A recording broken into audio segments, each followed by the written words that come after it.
Welcome friends इन LRT education.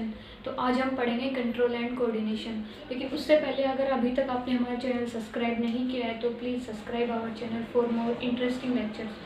तो आज का लेक्चर हम स्टार्ट करते हैं control and coordination. Control and coordination क्या होता है? कंट्रोल का मतलब हम कोई काम कर रहे हैं उसको हमें कंट्रोल करना है, and then coordinate, and then उसके अकॉर्डिंग हमें कोऑर्डिनेट करना है अपना काम। जैसे हम कोई काम कर रहे हैं उसके अकॉर्डिंग हमें हमारे बाहर से कोई इन्वायरमेंट फैक्टर्स आ रहे हैं उसके अकॉर्डिंग हमें उसके कोऑर्डिनेट के अकॉर्डिंग काम करना है, तो उसको हम बोलते हैं कंट्रोल एंड कोऑर्डिनेशन। किसी भी काम को रोक कर उसके अकॉर्डिंग से हमें चलना, that is known as the control and coordination. अब आता है कि जितने भी लिविंग ऑर्गेनिजम्स है, लिविंग ऑर्गेनिजम्स मीन्स हम हो गए, प्लांट्स हो गए, एनिमल्स हो गए, they are known as the living organisms. Respond and react to change in the environment. वो क्या करते हैं? रिस्पॉन्ड करते हैं according to the environment. Environment में जो भी चेंज हो रहा है उसके अकॉर्डिंग वो कुछ ना कुछ रिस्पॉन्स देते हैं और अपने आप को अडेप्ट करते हैं इन्वायरमेंट के according. And then changing in the environment to which the organism respond and react is called stimuli.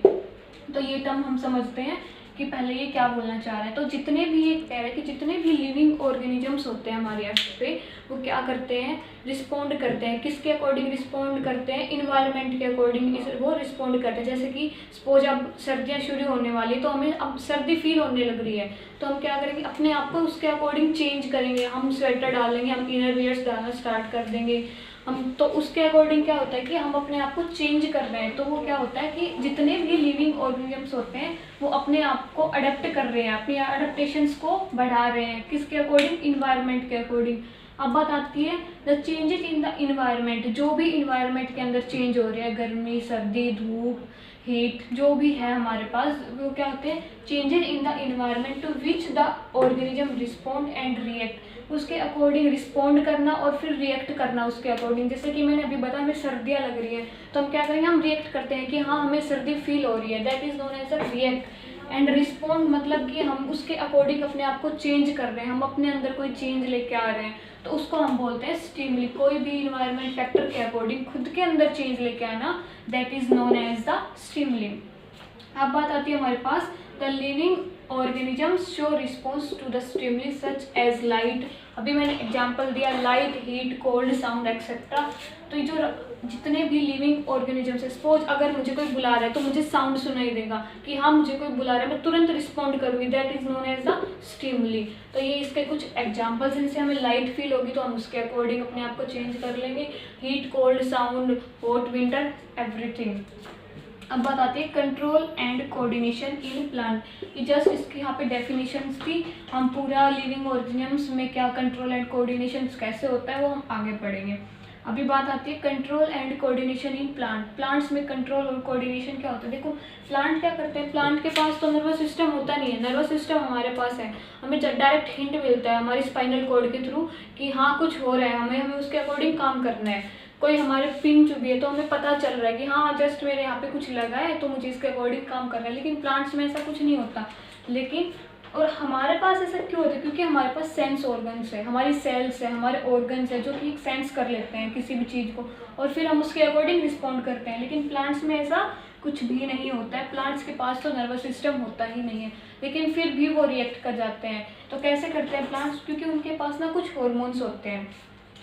The plant do not have nervous system. Plants के पास कोई नर्वस सिस्टम नहीं होता। एंड द सेंस ऑर्गन्स, और कोई sense organs भी नहीं होते like humans, like eye, ear, nose. And they can still sense the thing. उसके अकॉर्डिंग भी फिर वो क्या करते हैं? सेंस कर सकते हैं, क्योंकि वो भी लिविंग थिंग्स के अंदर ही आते हैं। तो उनके पास भी कुछ ऐसे केमिकल्स होते हैं, कुछ ऐसे हार्मोन्स होते हैं जिसके अकॉर्डिंग वो अपने आप को, जिसके अकॉर्डिंग वो सेंस कर सकते हैं या फिर अपने आप को इन्वायरमेंट के अकॉर्डिंग चेंज कर लेते हैं। अब बात आती है the function of control and coordination in plant perform by the chemical substances called the plant hormone. Plant hormone क्या होते हैं? वो केमिकल्स होते हैं जो कि प्लांट को चेंज करने में, रिस्पॉन्ड करने में हेल्प करते हैं। अगर हमारी बात करें तो हमारे पास तो सेंस ऑर्गन्स है, लेकिन प्लांट्स के पास क्या होगा? कुछ केमिकल्स होते हैं जिनको हमने क्या नाम दिया है? Plant hormones. अब प्लांट हार्मोन्स मेनली होते हैं 5 टाइप्स के।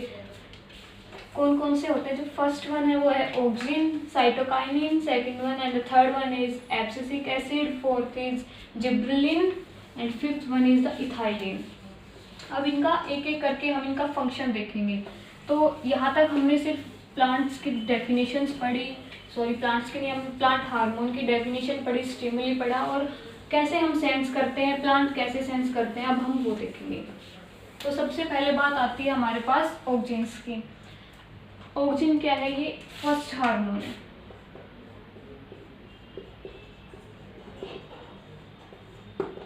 ऑक्जिन क्या है? हमारे पास प्लांट का सबसे फर्स्ट हार्मोन है और ये कहाँ पे प्रेजेंट होता है? At the tip of the plant. Suppose this is a plant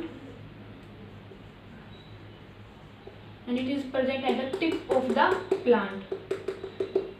हर जगह प्रेजेंट होता है लेकिन मैक्सिमम जो इसका अमाउंट होता है वो कहाँ पे होता है? टिप ऑफ द प्लांट, मतलब कि शूट, या फिर हम उसको बोल सकते हैं टिप ऑफ प्लांट। जो मेन फंक्शन होता है इन सभी का मैं आपको बोर्ड पे अच्छे से लिख दूंगी, आप अपने नोट डाउन भी कर सकते हैं फॉर योर नोट्स। अभी बात आती है कि इसका काम क्या होता है। तो ऑक्जिन्स का अगर मैं काम देखूं तो ये मेनली क्या करते हैं? सेल इलोंगेशन में हेल्प करते हैं।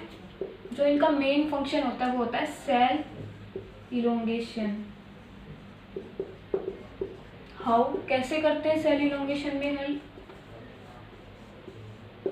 यहाँ से हमारे पास जो 5 हार्मोन्स हैं इनके ऊपर हमारे पास बहुत सारे क्वेश्चंस होते हैं, तो प्लीज़ आप इसको नोट डाउन कर लेना और सारे फंक्शंस मैं यहाँ पे लिख दूंगी, सारे इनके जितना भी इनका फ़र्क होता है वो भी मैं आपको बता दूंगी, तो आप इनको एक बार अपनी नोटबुक में नोट डाउन कर लेना।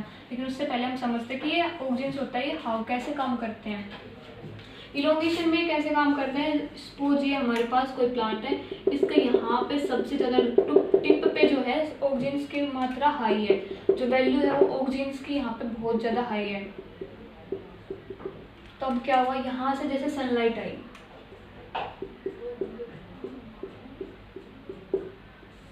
प्लांट के ऊपर क्या आई? सनलाइट।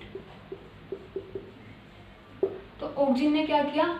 जैसे ही ये इसके ऊपर सनलाइट आएगी वैसे ही क्या करेगा? ये रिस्पॉन्स करेगा, जैसे कि हम सेंस कर रहे थे, ये क्या करेगा? रिस्पॉन्स करेगा और ये क्या करेगा? सनलाइट की तरफ धीरे धीरे इंक्रीज होना स्टार्ट हो जाएगा।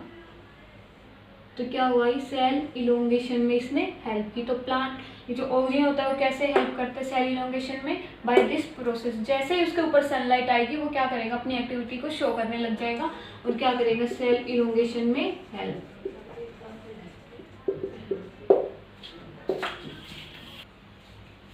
तो अभी तक मैंने आपको बताया था ऑक्जिन्स के बारे में, लेकिन यहाँ पे ऑक्जिन का एक और जो मेन फंक्शन होता है वो देख लीजिए। फंक्शन इन द सेंस वो कैसे काम करता है सेल इलोंगेशन में, लेकिन ऑक्जिन का जो मेन काम होता है वो क्या होता है? Cell elongation. सेल इलोंगेशन का मेन काम क्या, सॉरी किसका काम है? हमारे पास ऑक्जिन्स का। वैसे सेल इलोंगेशन में सारे हार्मोन काम करते हैं, लेकिन ये जो ऑक्जिन है वो कुछ डिफरेंट तरीके से काम करता है। तो हम वो, और एक बार मैंने आपको एक लास्ट टाइम बताया था अभी जस्ट, और एक मैं अभी आपको दोबारा से समझाती हूँ कि कैसे वो सेल इलोंगेशन में हेल्प करते हैं। तो अभी हम देख रहे हैं they lead to the relaxation of the cell wall. मैंने आपको लास्ट लेक्चर में एक बार बताया था कि जो सेल वॉल होती है वो आउटर कवरिंग होती है, वो इतनी जल्दी से मतलब रिजिड होती है, इतनी जल्दी वो क्या होती है? रिलैक्सेशन फॉर्म में नहीं आती। वो कोई भी मतलब इंटर या आउटर एक्टिविटी को इतनी जल्दी परफॉर्म नहीं होने देती प्लांट के अंदर या फिर। तो इसमें हमें क्या देखते हैं कि ऑक्जिन्स में है जो सेल्स होती है वो रिलैक्स फॉर्म में हो जाती है। जैसे उसके पास ऑक्जिन हार्मोन होता है प्लांट के पास, वो अपनी फॉर्म को चेंज कर लेती है, रिलैक्स फॉर्म में आ जाती है। जैसे वो रिलैक्स फॉर्म में आएगी तो थोड़ी लचीली सी हो जाएगी।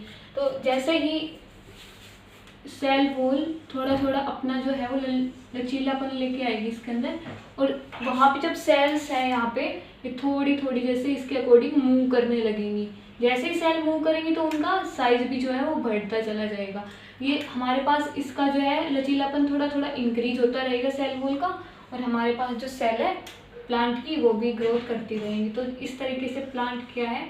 सेल इलोंगेशन में भी हमारी हेल्प करता है। कौन? ऑक्जिन्स। प्लांट की सेल इलोंगेशन में मेन काम किसका होता है? ऑक्जिन्स का। अब हम पढ़ते हैं नेक्स्ट हार्मोन साइटोकाइनेंस।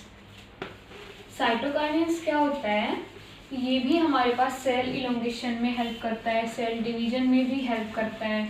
अब आता है हमारे पास सेल डिवीजन। सेल डिवीजन में कैसे हेल्प करता है? जैसे हमारे पास डिफरेंट सेल्स होती है हर जगह पे, उसी तरीके से प्लांट्स के पास भी क्या होता है? कुछ ना कुछ डिफरेंट सेल्स होती है। जैसे हम देखें कोई हमारे पास ये प्लांट है, ये उसकी लीव्स हैं,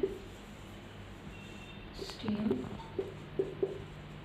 तो हमारे पास ये क्या है, यहाँ पे हमें अलग सेल्स मिलेंगी, लीव्स के पास हमें अलग सेल्स मिलेंगी, यहाँ पे हमें कुछ स्टेम के पास कुछ अलग सेल्स मिलेंगी। तो क्या होता है, इस सेल डिवीजन में कौन हेल्प करता है, हमारे पास साइटोकाइनेंस। अब आता है हमारे पास breaking of seed dormancy. Seed dormancy क्या होता है, एक बार वो समझिए। सीड डोरमेंसी का मतलब होता है कोई भी हमारे पास फ्रूट है या कोई भी हमारे पास कोई भी सीड है, उसके अंदर से एक और प्लांट का ग्रो होना, that is known as the seed dormancy.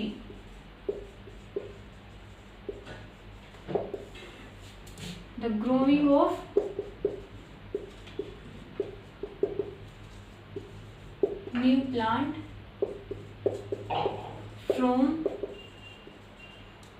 a seed known as seed dormancy। Example अगर इसका मैं दूँ स्प्राउट, चने, तो क्या होता है कि हम उनको भिगो देते हैं, तो क्या होता है वो 1-2 दिन के बाद उनमें से ऐसे हमारे पास जो है स्प्राउट हो जाता है। यहाँ पे मतलब क्या हो जाता है कि तो नया हमारे पास यहाँ से ग्रो करने लग जाता है प्लांट, तो उसको हम बोलते हैं सीड डोरमेंसी। जब कोई भी हमारे पास सीड है तो उसका सीड का प्लांट के अंदर ग्रो करना की फॉर्म को हम बोलते हैं सीड डोरमेंसी।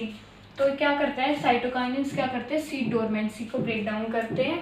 उसके बाद आता है हमारे पास ओपन स्टोमेटा। ओपन स्टोमेटा का भी मैंने आपको लास्ट क्लास में बताया था कि ओपन स्टोमेटा और क्लोज स्टोमेटा का क्या काम होता है। तो ओपन स्टोमेटा कहाँ पे मिलता है हमें, सॉरी ओपन और क्लोज दोनों ही हमें कहाँ पे मिलते हैं, हमारी लीव्स के अंदर। तो अब क्या होता है कि क्लोजिंग और ओपनिंग ऑफ स्टोमेटा का क्या काम होता है कि गैसेस एक्सचेंज करता है। Opening of stomata helps in exchange of gases in plants. तो यहाँ पे क्या हुआ कि जब हमें पता है कि हमारे पास CO2 की जो वैल्यू है वो हाई है प्लांट के पास, तो उसको क्या करना है, CO2 बाहर भी रिलीज करनी पड़ेगी, ऑक्सीजन भी रिलीज करनी पड़ेगी। अगर प्लांट को CO2 चाहिए तो उसको अंदर भी लेना पड़ेगा। तो ये सारा फैक्टर किससे करता है, हमारे पास एक हार्मोन होता है हमारे पास साइटोकाइनिन। जब साइटोकाइनिन प्रेजेंट है यहाँ पे, तो जब प्लांट को कब ओपन होना है, प्लांट को सॉरी हमारे स्टोमेटा को कब ओपन होना है, कब क्लोज होना है, तो ये काम किसका होता है हमारे पास साइटोकाइनिन का, मतलब कि ओपन स्टोमेटा का। और ओपनिंग ऑफ द स्टोमेटा किसके थ्रू होती है हमारे पास साइटोकाइनिन के थ्रू। अब आता है हमारे पास third hormone abscisic acid, sorry the last one is the fruit growth. जो साइटोकाइनिन होता है वो फ्रूट की ग्रोथ में भी हेल्प करता है। अब आती है हमारे पास एब्सिसिक एसिड।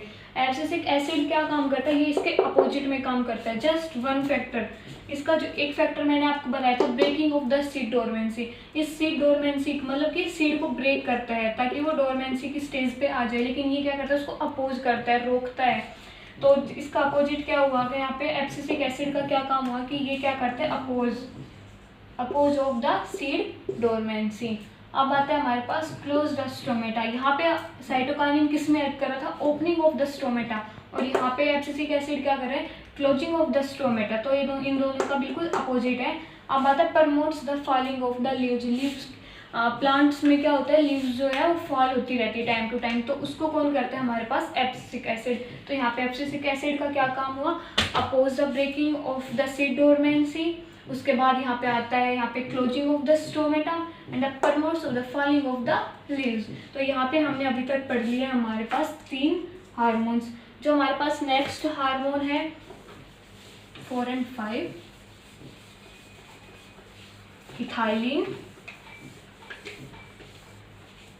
And gibberellin.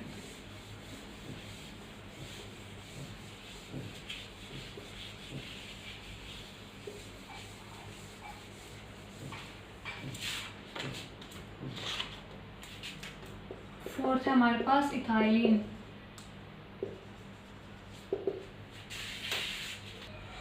भी आया मेरे पास इथाइलिन। इथाइलिन का क्या काम होता है, यहाँ पे फंक्शन ऑफ इथाइलिन।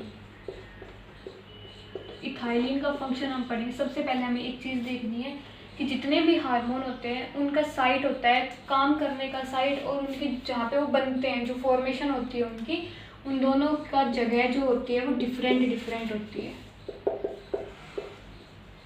लेकिन हमारे पास इथाइलिन ही ऐसा है जो जहाँ पे उसका फॉर्मेशन होती है इथाइलिन की, वो वहीं पे क्या करता है, एक्शन करता है। तो ये एक ऐसा हार्मोन है इथाइलिन, ये आपको टर्म याद रखनी है। Only gaseous hormone at the ordinary state, site of the production and the action is same. Site of production जहाँ पे ये फॉर्म हो रहा है, और उसका एक्शन जहाँ पे इसको एक्शन लेना है according to the environment, light other factors, इन सब के अकॉर्डिंग, अगर वाटर वगैरह इन सब के अकॉर्डिंग अगर इसको एक्शन लेना है, तो इसका जो प्रोडक्शन की साइट है वहीं पे क्या करेगा, ये अपना एक्शन भी लेगा। तो ये एक सिंगल ऐसा हार्मोन है जो दोनों जगह पे अपना काम, मतलब एक ही जगह पे अपने दोनों काम करता है। बाकी जितने भी हार्मोन्स होते हैं उनका साइट ऑफ प्रोडक्शन अलग होता है और उनका साइट ऑफ एक्शन जो होता है वो अलग होता है। तो इथाइलिन किस किस में हेल्प करता है, ये हमने बताया ऑर्डिनरी स्टेट में, मतलब कि क्या है, रिस्पॉन्सिबल इन द स्मेल में रिस्पॉन्सिबल होता है। अगर हमें कोई फ्लावर से खुशबू आ रही है तो हम क्या बोलते हैं कि उसमें क्या है, इथाइलिन हार्मोन है जिसकी वजह से हमें स्मेल करने में रिस्पॉन्सिबल हो रहा है। Stimulating in the fruit riping, fruit के पकने में भी इथाइलिन का वर्क होता है। Help in root initiation, root को इनिशिएशन में हेल्प करता है, इलोंगेशन में हेल्प करता है। अब बात आती है हमारे पास जिब्रेलिन की। जिब्रेलिन हमारे पास जो होता है वो लास्ट हार्मोन है। तो अब एक बार हम जिब्रेलिन के बारे में और देखते हैं। जिब्रेलिन भी क्या करता है, सेल इलोंगेशन में हेल्प करता है, सेल डिफ्रेंशिएशन में भी हेल्प करता है। लेकिन इसका जो फैक्टर होता है वो थोड़ा अलग होता है कि ये सेल इलोंगेशन में कैसे हेल्प करता है। मैंने आपको ऑक्जिन्स के बारे में बताया था कि ऑक्जिन क्या करता है, यहाँ पे सेल इलोंगेशन कैसे करता है, जैसे ही सनलाइट आएगी या कुछ अदर फैक्टर आएंगे वो अपनी सेल को इंक्रीज, मतलब कि इलोंगेशन में हेल्प करेगा, मतलब टिप से इंक्रीज करना पड़ेगा। लेकिन जिब्रेलिन हार्मोन का क्या काम होता है, उसकी शूट इंक्रीज करेगा। लेकिन इलोंग तो हो रहा है ना, प्लांट तो इंक्रीज हो रहा है, चाहे वो कैसे भी, वो अपर पार्ट से हो या फिर वो यहाँ से अपनी सेल्स इंक्रीज करे। तो जिब्रेलिन क्या करता है, अपने शूट पार्ट को इंक्रीज करता है। कैसे, जैसे मेरे पास ही कोई प्लांट है, तो जो यहाँ पे उसकी शूट की सेल्स है वो डे पर डे इंक्रीज होती जाएंगी। तो क्या होगा, प्लांट भी इंक्रीज होगा हमारे पास। तो क्या हुआ, जो इन दोनों में अगर ऑक्जिन्स में, ऑक्जिन कैसे सेल इलोंगेशन कर by the tip of the plant, और जिब्रेलिन कैसे काम कर रहा है, by the shoot of plant. तो यहाँ तक हमने पढ़ा 5 हार्मोन्स के बारे में। तो अब हमारे पास यहाँ पे नेक्स्ट टॉपिक आता है प्लांट मूवमेंट। जो प्लांट होता है वो किस तरीके से यहाँ पे मूवमेंट करते हैं।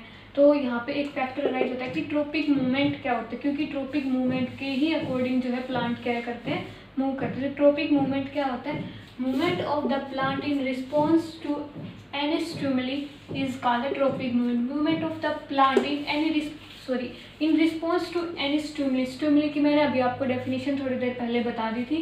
स्टिमुली क्या होता है, कोई भी किसी के भी अकॉर्डिंग, कोई भी फैक्टर है एडेप्टेशंस के अकॉर्डिंग अपने आप को अडेप्ट करना, तो उसको क्या बोलते हैं हम, स्टिमुली। जैसे कोई भी बाहर का इन्वायरमेंट का कोई चेंज है, उसके अकॉर्डिंग कुछ चेंजमेंट लेके आना बॉडी के अंदर, तो हम उसको बोलते हैं स्टिमुली। तो यहाँ पे क्या बोलना चाह रहा है कि प्लांट की कोई भी मूवमेंट है in response to any stimuli, किसी भी स्टिमुली के रिस्पॉन्स में, उसको हम क्या बोलेंगे, ट्रोपिक मूवमेंट। इसकी डेफिनेशन इंपॉर्टेंट है, आप नोट डाउन कर लेना। The movement of the plant in response to any stimuli is known as the tropic movement. अब बात आता है कि ट्रोपिक मूवमेंट कितने टाइप्स का होता है इन प्लांट्स के। इन प्लांट्स में ट्रोपिक मूवमेंट होता है हमारे पास 5 टाइप्स का। The first one is the phototropism, the second one is the geotropism, third one is the chemotropism and the fourth one is the thigmotropism and the fifth one is the hydrotropism. अब इनके नाम से ही हमारे पास indicate हो रहा है कि photo means क्या होता है, लाइट, सनलाइट। तो यहाँ पे क्या हुआ, phototropism means sunlight. The change according to the light is known as the phototropism। अब यहाँ पे आता है geotropism means gravity. Geo means gravity, तो ग्रेविटी के अकॉर्डिंग कोई चेंज होना, that is known as the geotropism. अब बात आती है हमारे पास कीमोट्रोपिज्म। तो कीमोट्रोपिज्म क्या होता है, किसी भी केमिकल के अकॉर्डिंग चेंज होना। केमिकल्स मैंने आपको क्या बताया था, कोई भी हार्मोन्स भी हो सकते हैं यहाँ पे, या कोई हम अदर फैक्टर्स जो हम बाहर से प्लांट को प्रोवाइड करें, that is known as the chemotropism. अब जब फोर्थ वन है हमारे पास टिग्मो। टिग्मो मीन्स टच। तो यहाँ पे हमारे पास आता है टच करने से प्लांट के अंदर कोई भी चेंज आना, that is known as the thigmotropism. And the hydrotropism is, hydro means water, तो मीन्स वाटर के रिस्पॉन्स में कोई भी हमारे पास चेंज आना, that is known as the hydrotropism. The movement of plant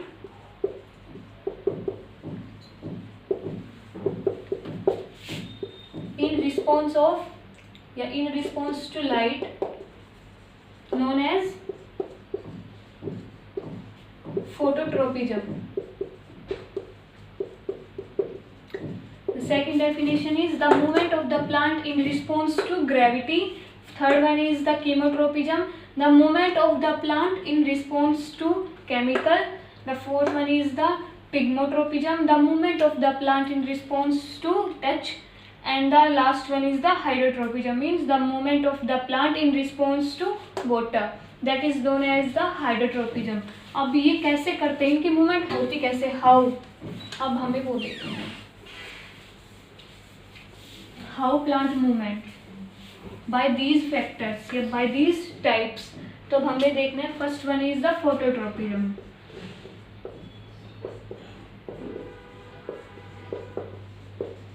photo means यहाँ पे आ रहा है हमारे पास लाइट, तो लाइट के फैक्टर से कोई भी प्लांट में मूवमेंट होगी उसको हम बोलेंगे फोटोट्रोपिज्म।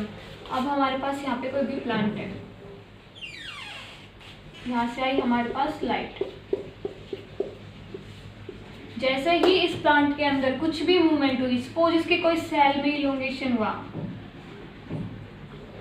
सेल्स हैं, सेल्स में कोई भी इलोंगेशन होना, that is known as the phototropism. अब बात आता है हमारे पास कीमोट्रोपिज्म, मीन्स ग्रेविटी। ये हमारे पास कोई भी प्लांट है, कीमो। अब हमारे पास जो सेकंड टाइप है वो है जियोट्रोपिज्म। तो फोटोट्रोपिज्म क्या था कि सनलाइट की प्रेजेंस में कोई भी चेंज होना या फिर उसके रिस्पॉन्स में कोई भी चेंज होना, that is known as the phototropism. अब बात आती है जियोट्रोपिज्म। जियोट्रोपिज्म क्या होता है, the movement of the plant in response to light की जगह हम यहाँ पे क्या कर देंगे, gravity, that is known as the chemotropism, sorry geotropism. ठीक है, अब हमारे पास जियोट्रोपिज्म में प्लांट जो है कैसे रिस्पॉन्स करते हैं वो देखते हैं हम। सपोज मेरे पास यहाँ पे कोई भी प्लांट है,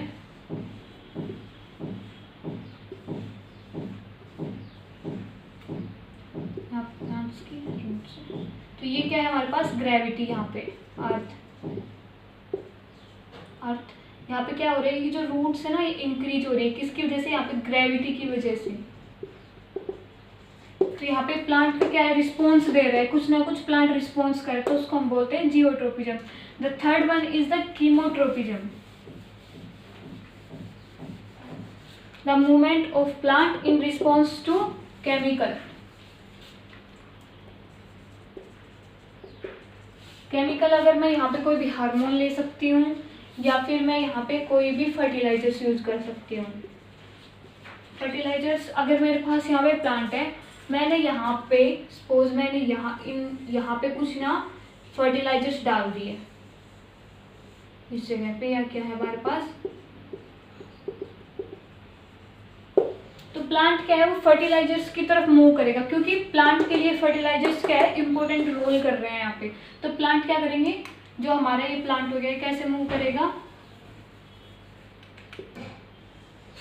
इसकी जो रूट्स है वो किस तरफ जाने लगेंगी, हमारी फर्टिलाइजर्स की तरफ। तो क्या जो मूवमेंट हुई होती है क्या पे हुई, the movement of the plant in response to chemicals, तो केमिकल्स की तरफ ये मूव कर रहा है, तो उसको हम बोल देंगे यहाँ पे कीमोट्रोपिज्म। अब लास्ट वन आता है, सॉरी फोर्थ वन आता है हमारे पास टिग्मोट्रोपिज्म।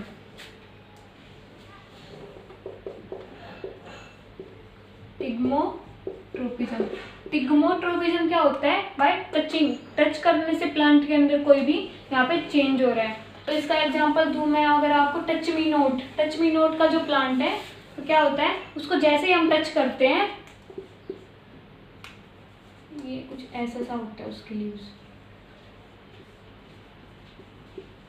अब जैसे हम इनके लीव्स को टच करते हैं, ये क्या करती है, ये श्रिंक हो जाती है, बिल्कुल बिल्कुल खुली रहेंगी यहाँ पे। ये जैसे कोई भी बाहर से कोई भी फैक्टर या फिर हम इसको ऐसे टच करेंगे, क्या करेंगे कि क्लोज हो जाएंगी, श्रिंक हो जाएंगी। तो इसको क्या बोलते हैं, तो प्लांट ने क्या किया, यहाँ पे कुछ रिस्पॉन्स दिया, कुछ चेंज किया, तो हम उसको बोलते हैं thigmotropism. The last one is the hydrotropism, मतलब कि वाटर की प्रेजेंस में यहाँ पे कोई भी काम हो रहा है।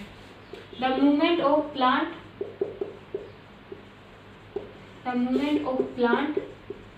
in response to water,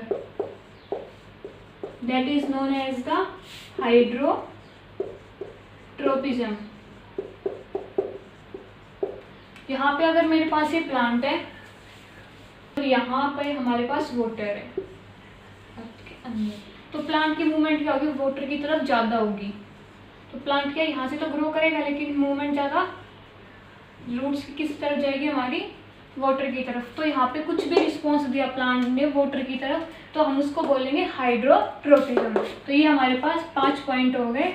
the first one is the phototropism, geotropism, thigmotropism. Third one था हमारे पास कीमोट्रोपिज्म, और अब हमारे पास लास्ट वन है हाइड्रोट्रोपिज्म। तो यहाँ पे हमने 5 टाइप्स पढ़े हैं यहाँ पे प्लांट मूवमेंट के अंदर ट्रोपिज्म के बारे में। अभी तक हमने पढ़ा था control and coordination in plant. अभी हम बात कर रहे हैं control and coordination in animals. Control and coordination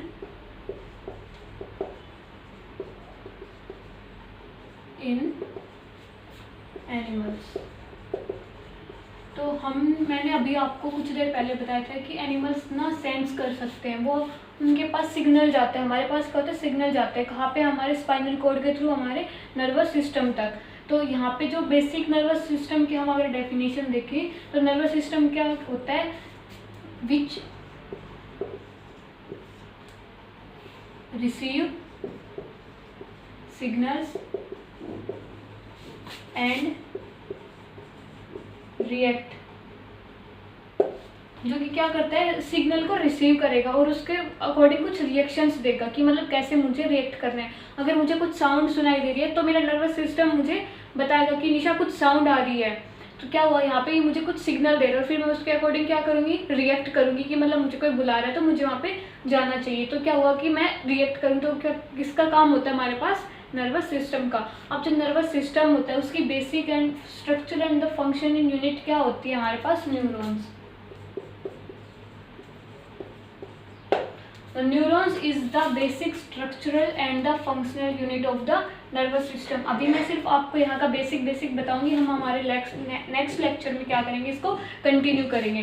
तो यहाँ पे ये है किसका डायग्राम, हमारे पास नर्वस सिस्टम का डायग्राम। अगर मैं बेसिकली बात देखूँ तो हमारे पास ना 3 टाइप्स के नर्वस सिस्टम होते हैं, 3 टाइप्स के न्यूरॉन्स होते हैं। यहाँ पे हमारा फर्स्ट टाइप होता है हमारे पास sensory neuron, the second one is the motor neuron, the third one is the mixed neuron. तो हमारे पास सेंसरी न्यूरॉन क्या होता है, विच कैन सेंस। ये क्या करेगा, ये सिर्फ हमारे पास चीज़ों को सेंस करता है, ये सिर्फ हमें रिएक्शन वो क्या करेगा, रिसीव करेगा कि हाँ कुछ सेंस हो रहा है, हमें कुछ समझ आ रहा है कि कुछ हो रहा है, अभी कुछ आवाज़ आ रही है तो मुझे सेंस हो रहा है। तो किसका काम होता है वो हमारे पास सेंसरी न्यूरॉन का। अब बात आती है हमारे पास मोटर न्यूरॉन। मोटर न्यूरॉन का क्या काम होता है कि रिस्पॉन्स करेगा उसके अकॉर्डिंग कि क्या हो रहा है, कि कुछ हमें कुछ सेंस आई, क्या करेगा, हमें कुछ बता रहा है कि तुम्हें कुछ रिस्पॉन्स करना है। सपोज अगर मेरा हाथ किसी गर्म पैन के ऊपर लग गया, हॉट पैन के ऊपर, तो जैसे मैंने टच किया तो क्या बताया सेंसरी ने कि हाँ तुम्हारा हाथ कहीं गर्म जगह पे टच हुआ है, और मैं रिएक्ट किसके अकॉर्डिंग काम करूँ, हमारे मोटर न्यूरॉन के अकॉर्डिंग। मोटर न्यूरॉन क्या करेंगे कि वो मुझे हिंट देंगे कि तुम्हारा हाथ टच हुआ है, इसको हटाओ। तो ये काम किसका हमारे पास, मोटर न्यूरॉन। मिक्स न्यूरॉन क्या होते हैं कि जो दोनों की तरह काम करते हैं, सेंसरी की तरह भी और मोटर की तरह भी। ये अकॉर्डिंग टू सिचुएशन एक्ट करते हैं कि हमें किस तरीके से, अभी हमें कुछ चीज़ें सेंस में लेके आनी है या फिर मोटर न्यूरॉन के अकॉर्डिंग काम करना है। तो ये क्या होती है, यहाँ पे मिक्स्ड होता है इनका। अब यहाँ पे एक बार इसका सिंपल सा डायग्रामेटिकली मैंने आपको शो करने के लिए बेसिक सा डायग्राम बताया नर्वस सिस्टम का। तो नर्वस सिस्टम होता है उसके पास क्या होता है, सबसे पहले हमारे पास सेंटर में सेल है, तो सेल के पास हमें क्या मिलेगा, न्यूक्लियस मिलेगा। और न्यूक्लियस के साथ हमें क्या मिलेंगे, अदर सेल्स भी मिलेंगे, सेल ऑर्गेनल्स भी मिलेंगे। लेकिन हमारे पास नर्वस सिस्टम में क्या होता है, सेंट्रियोल जो होता है वो अब्सेंट होता है, और बाकी सेल्स हमारे पास प्रेजेंट होते हैं, जितने भी हमारे पास सेल ऑर्गन्स हैं। क्या मिलेगा हमें यहाँ पे, साइटोप्लाज्म भी मिलेगा, न्यूक्लियस भी है हमारे पास, साइटोप्लाज्म भी और अदर सेल्स भी हैं। उसके बाद हमें यहाँ पे मिलते हैं डेंड्राइट्स। डेंड्राइट्स क्या होती है, ये हमारे पास होती है डेंड्राइट्स। ये क्या करती है, अगर मैंने आपको बताया था कि हमारा जो फर्स्ट वीडियो था, जो फर्स्ट लेक्चर था, उसमें मैंने आपको बताया था कि एक सेल्स ना दूसरे से कनेक्ट होती है। सेल्स में क्या है हमारे पास, न्यूरॉन्स है, तो न्यूरॉन्स क्या करते हैं, ये यहाँ पे कनेक्ट करते हैं। तो इनके अगर यहाँ पे एक और न्यूरॉन आएगा, यहाँ पे दूसरा नर्वस सिस्टम कनेक्ट होगा, तो ये क्या करती है, आपस में ऐसे कनेक्ट होती हैं। ये सेल टू सेल ट्रांसफॉर्मेशन का काम क्या करती है, डेंड्राइट्स करती हैं। उसके बाद हमारे पास आता है न्यूरोलेमा। ये हमारे पास आउटर कवरिंग होती है, और माइलिन शीट, ये दोनों क्या करती है, हमारे पास आउटर कवरिंग है यहाँ पे। अब डेंड्राइट्स से मैंने क्या बताया था कि इनका सेल टू सेल ट्रांसफॉर्मेशन होता है किसी भी सिग्नल का। ये क्या करेंगे, रिसीव करेंगे कोई भी सिग्नल और उसको ट्रांसफर करेंगे। अब मेरे पास बात आती है न्यूरोलेमा और माइलिन शीट। न्यूरोलेमा और माइलिन शीट का क्या काम होता है, अलाउ इम्पल्सिस, मतलब कि हमें क्या करिए, यहाँ पे हमारे पास कोई सिग्नल आया, उसको ट्रांसफर कर रही है सिंगल डायरेक्शन, उसके मूवमेंट में हेल्प करे कि तुम अब मेरे पास आए तो तुम दूसरी सेल के पास जाओ। तो ये क्या करे, यहाँ पे उसको ट्रांसफर करने में भी हेल्प कर रही है। ये हमारे पास एक्सॉन एंडिंग है, जो कि नर्वस सिस्टम की यहाँ पे हमारे पास एंडिंग है। अब मैंने आपको इनके पार्ट्स के बारे में बता दिया। ये था बिल्कुल इसका बेसिक डायग्राम, जिसके बारे में मैं आपको नेक्स्ट लेक्चर में बताऊंगी पूरा इसका कि ये कैसे काम करता है और इसका वर्क कैसे कैसे होता है, इसका फंक्शन क्या होता है। अभी हमारे यहाँ पे जो टॉपिक्स थे वो अभी यहाँ पे ख़त्म हो चुके हैं। अगर मैं आपको नर्वस सिस्टम के बारे में हमारे नेक्स्ट लेक्चर में बताऊंगी अच्छे से। उसका बेसिक्स अभी तक मैंने आपको क्लियर कर दिया। तो अब आपकी टर्म है कि यहाँ पे आपको क्या करना है, कुछ क्वेश्चंस दे रही हूँ मैं आपको, जो कि आपको कमेंट सेशन में हमें बताने।